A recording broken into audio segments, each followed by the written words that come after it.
नमस्कार, राधे राधे। मैं अंतर्राष्ट्रीय योग गुरु श्री धाम वृंदावन से डॉक्टर बाल मुकुंद शास्त्री आप लोगों के समक्ष पुनः उपस्थित हूँ। कुछ विशेष प्रकार के योग आसन, विशेष प्रकार के योग क्रियाएं को लेकर के आज हम कुछ विशेष एक्सरसाइज की बात करते हैं, कुछ सूक्ष्म व्यायाम की बात करते हैं जो हमें सर्वाइकल जैसी समस्याओं में लाभ पहुंचा सकता है। सर्वाइकल के लिए, सर्वाइकल एक 7 हड्डियों को मिलाकर के, जो 7 गर्दन की रीढ़ की हड्डी होती है उसको मिलाकर के सर्वाइकल बोला जाता है। उन सभी हड्डियों के बीच में दबाव पड़ने से या उसके संकुचित हो जाने से, उनके बीच में नस दब जाने से हमें सर्वाइकल स्पॉन्डिलाइटिस या सर्वाइकल स्पॉन्डिलोसिस जैसी समस्याएं हो जाती हैं और इस दौरान हमें बहुत अधिक हमारे कंधे में, गर्दन में, बाहों में, हाथों में झंझनाहट, दर्द, सर में दर्द इत्यादि हमें देखने के लिए मिलता है। तो आइए हम लोग विशेष कुछ एक्सरसाइज इसके लिए करते हैं। कुछ योगासन भी बताऊंगा मैं और साथ में प्राणायाम भी बताऊंगा। तो सबसे पहले मैं एक्सरसाइज बताता हूं, सूक्ष्म व्यायाम बताता हूं। सूक्ष्म व्यायाम के लिए हमें फोर्स लगाते हुए, अपने सर का भी फोर्स लगेगा हाथों की तरफ और हाथ से सर की तरफ, दोनों तरफ से एक जैसा फोर्स लगाते हुए हम अपने गर्दन को, अपने सर को पुश करेंगे, धकेलेंगे। इसी प्रकार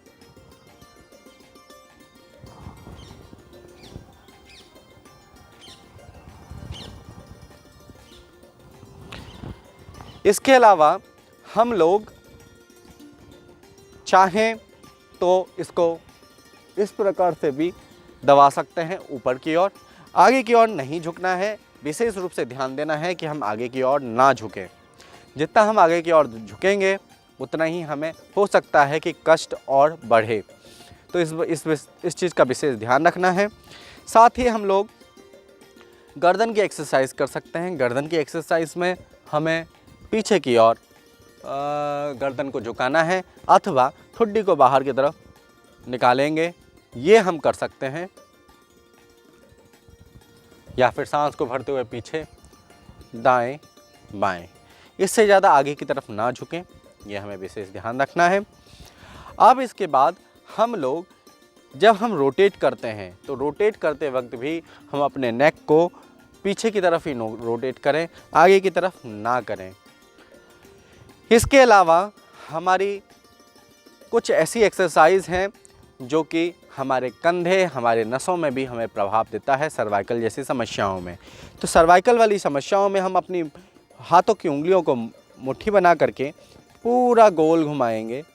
इसको पूरा गोल घुमाना है पास में रखते हुए।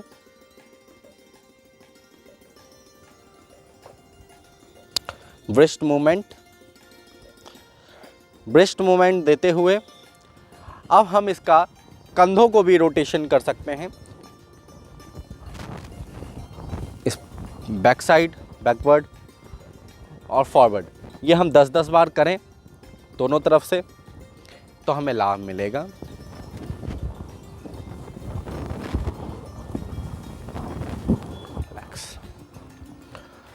तो ये थे कुछ विशेष एक्सरसाइज। इसके अलावा हम अगर योग की बात करें तो योग में षट क्रिया सबसे उत्तम है। जल नेति, सुत नेति का अवश्य अभ्यास करना चाहिए सर्वाइकल जैसे समस्याओं के लिए। इसके अलावा हम लोग भुजंगासन का, त्रियक भुजंगासन का भी अभ्यास कर सकते हैं जो हमें लाभ पहुंचाएगा। त्रियक भुजंगासन के अलावा हम लोग मरकट आसन का भी अभ्यास कर सकते हैं। अपने स्थान पर करवट लेकर के फिर सीधा हो जाना है और लेट करके पहले हम लोग मरकट आसन का अभ्यास करेंगे। मरकट आसन के अभ्यास के लिए अपने लेफ्ट लेग को सीधा ऊपर उठाएंगे और राइट साइड में टर्न करेंगे। अपनी गर्दन को लेफ्ट साइड में देखना है।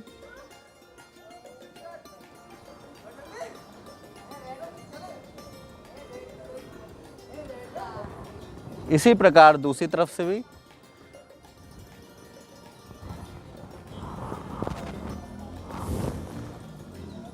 अपोजिट डायरेक्शन में गर्दन होगा।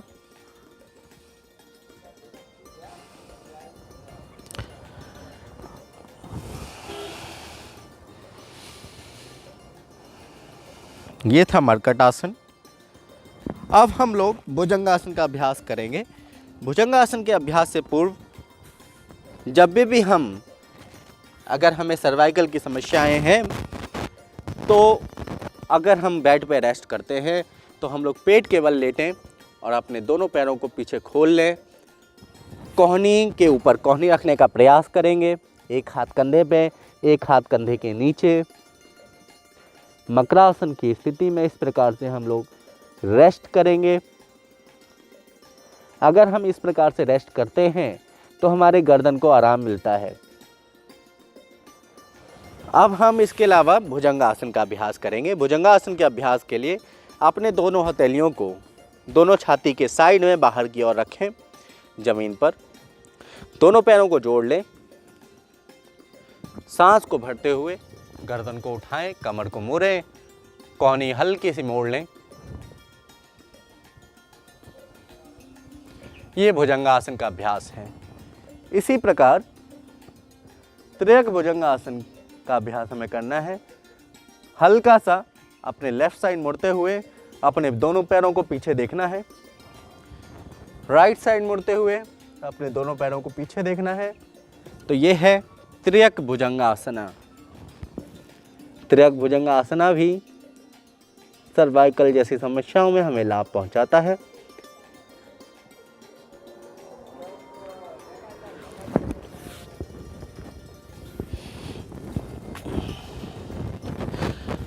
तो ये थे हमारे कुछ विशेष आसना जो हम कर सकते हैं।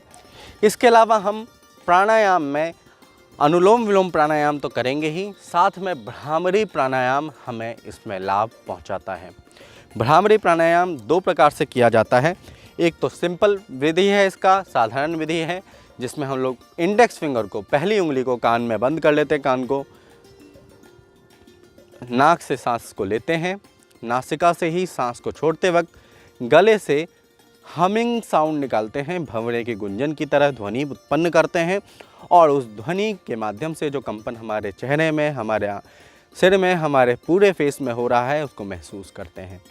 मुंह बंद, नाक से सांस, नाक से ही सांस को छोड़ना है।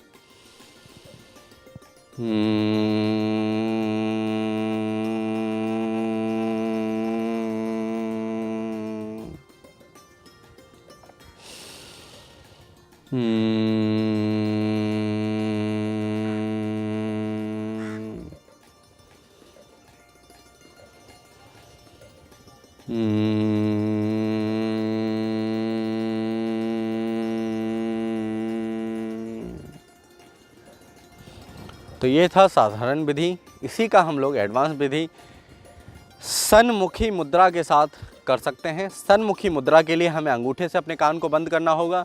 पहली उंगली को भौं पे, दूसरी उंगली को आँखों पे, तीसरी उंगली को नासिका पे, चौथी उंगली को ऊपर के होठों पर हमें प्लेस करना है, रखना है और आंखें बंद करके हल्के हाथों से रखना है। चेहरे पे ब्यूटीफुल स्माइल, बहुत सुंदर मुस्कान होते हुए मुंह को बंद करके रखना है और नासिका से ही सांस को लेते हुए, नासिका से ही सांस को छोड़ते हुए गले से भंवरे की गुंजन की तरह ध्वनि को उत्पन्न करना है।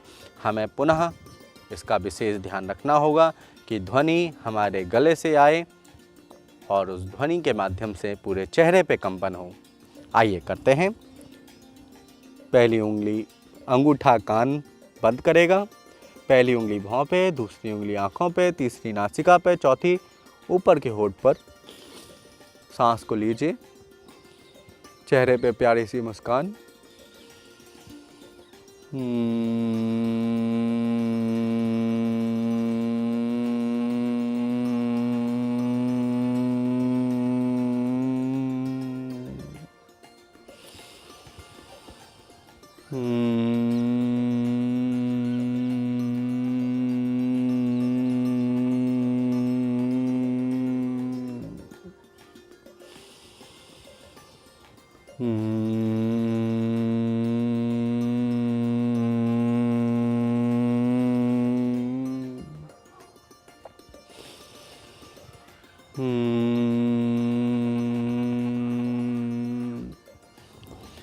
भ्रामरी प्राणायाम का हम कम से कम 15 से 20 बार अभ्यास करें तो हमें अवश्य लाभ मिलेगा।